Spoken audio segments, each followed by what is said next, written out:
മനുഷ്യത്വമാണ് palliative കെയറിന്റെ മുഖമുദ്രയെന്ന് P Nandakumar MLA. Ponnani Shanti pain and palliatives യൂണിറ്റിന്റെ സബ് സെന്റർ മരക്കടവിൽ ഉദ്ഘാടനം ചെയ്ത് സംസാരിക്കുകയായിരുന്നു അദ്ദേഹം.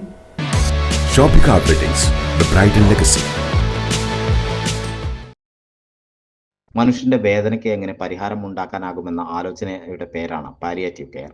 മാനവികതയുടെ ഉത്തരവാദിത്വ നിർവഹണമാണ് പാലിയേറ്റീവ് വളണ്ടിയർമാർ നിർവഹിക്കുന്നത്.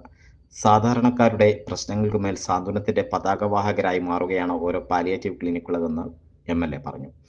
അതാണ് വീടുകളിൽ പോയിട്ട് ഒരു പാലിയേറ്റീവ് സെന്ററിലെ വളണ്ടിയർമാരായാലും അവർക്ക് നേതൃത്വം കൊടുക്കുന്നവരായാലും ഇടപെടുമ്പോൾ ശ്രദ്ധിക്കേണ്ട ഒരു പ്രധാനപ്പെട്ട പ്രശ്നം അത് തന്നെയാണ്. അതാണ് ഏറ്റവും പാലിയേറ്റീവിൻ്റെ പരമപ്രധാനമായിട്ടുള്ള കാര്യം വരുന്നത്. കാരണം മാരകമായ രോഗം പിടിപെട്ടുകൊണ്ട് എടുക്കുന്നവരാണ് അവർ. നമുക്കുള്ളത് ആരാരും ആശ്രയമില്ലാതെ മരണത്തോട് മല്ലടിച്ചുകൊണ്ട് ഇങ്ങനെ കെടുക്കുന്ന ആൾക്കാർക്ക് ഏറ്റവും പ്രധാന ആശ്വാസം രണ്ടാമതാണ് ചികിത്സ അവർ കിട്ടുന്നത്.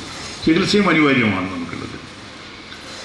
അപ്പോൾ ഈ പാലിയേറ്റീവ് സെൻ്ററുകൾ നമ്മുടെ കേരളത്തിൽ ഇന്ന് ഒരുപാട് സെൻ്ററുകളുണ്ട്.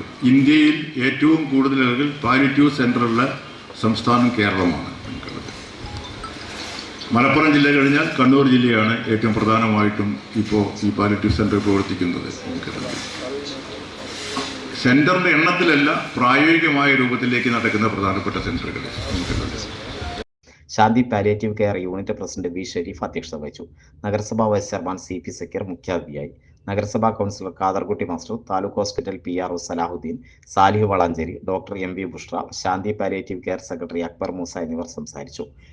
VMB അഷ്റഫ് സ്വാഗതവും ഇല്യാസ് മൂസ നന്ദിയും പറഞ്ഞു. മരക്കടവ് CYSF ഓഫീസ് കേന്ദ്രീകരിച്ചാണ് സബ് സെന്റർ പ്രവർത്തിക്കുക.